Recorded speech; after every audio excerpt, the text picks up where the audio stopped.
Day 14, and recap about yesterday, day 13, marathon training plan.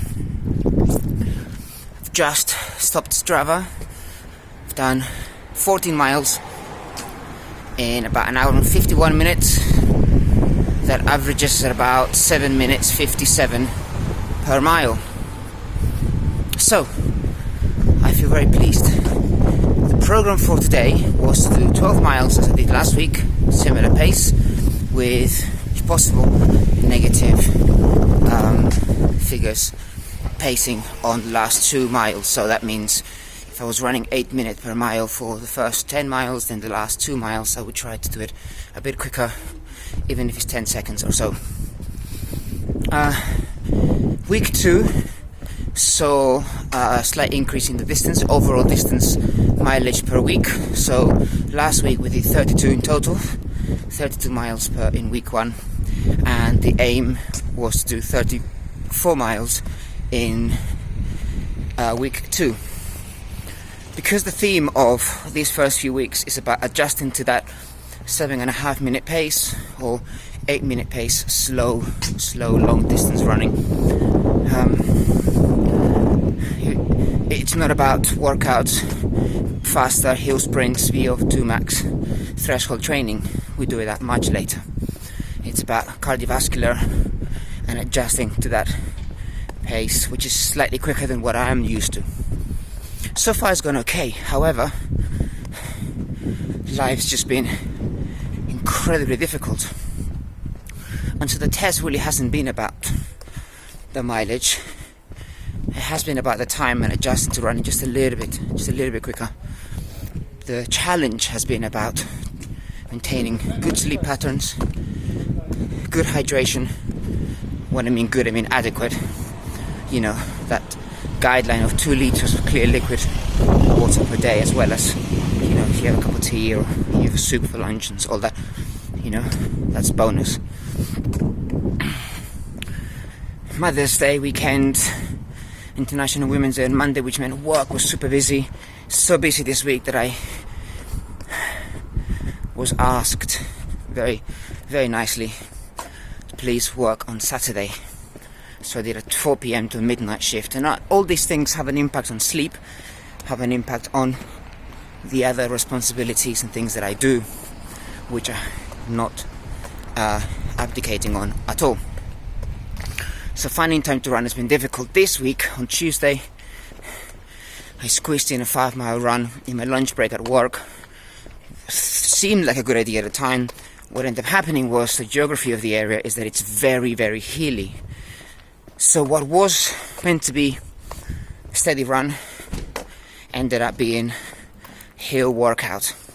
Did it in the pace that I wanted to, 7.5 minutes, but it was hammering on the legs. Now I had Monday off this week, so though I felt it on Tuesday, it wasn't as taxing.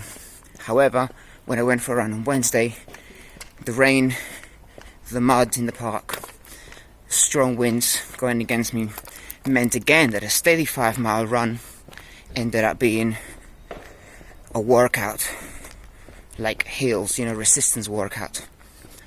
And I remember saying, oof, I think my legs are a bit tired from this. Thursday's 5-mile run, no rain, which is great, but the wind, the gale force winds, were much stronger on Thursday, and that meant again what was meant to be a steady run incredibly difficult. And so I felt as if my body had done 3 workouts back to back, and I thought, right, well, I'm meant to be having Friday off and then running another 5 miles on Saturday. I am going to have my Friday off as normal. I'll do a gentle walk at my lunch break. Not even worth mentioning, probably it was 2 miles, but it was just to, you know, keep the legs moving nice and easy. Saturday, I thought, I'm going to have a rest, because to go into a long run, not fully recover from 3 days of back-to-back workouts, though they were not intended to be that strenuous, not clever. So, took Saturday off, rested, got on with a million other things that I needed to do, and close. And so here we are today. Now I had the option of just running 12 miles as I did last week. I had the option of adding 2 more miles as I was meant to according to the program, or even to catch up and do yesterday's 5 miles on top. And the thing about easy runs is, I suppose sometimes you can really increase your mileage because, one, you're not running at a very high speed, and where you are not putting huge stress on your body, in terms of your joints and impact, you're really working your cardiovascular system, your breathing, your stamina, your endurance. And that's okay. That is taxing in the body in a different way than if you did a hills sprint workout and so on. Very easily when you're sprinting you can pull a muscle, whereas when you're going on the long run and you're going, at a, well, call it easy pace, 8 miles a minute pace, I don't find that easy, but I find there's less chance of muscular or joint injury, but I do definitely will feel very tired tomorrow. So I went out for the run. I was pleased I did the 12 miles at 8-minute pace. That was good. And then I decided, because I've got Mother's Day dinners and events to go to today, I've got something really nice planned. I'm going to just only do 14 miles, make sure the last 2 miles are a little bit quicker, and keep that habit of running negative splits on long runs. And I'm not going to carry that extra 5 miles into the week. Next week I'm going to just let this week be a week of less mileage. It's been a week where I've done 6 days work, 6 out of 7. It's been a week where I've done, late shifts. Sleeping has been, I've managed to get my 7 hours sleep, but I've had to sort of put a little nap here and there, and I've had to rejig my schedule. It's been a week where I've had lots on, and I'm delighted to have Mother's Day and so many different things to do around that. So that's important to do that with family. It only comes once a year, so the running can wait. Now I'm doing my cool down, and we seal week 2 at 15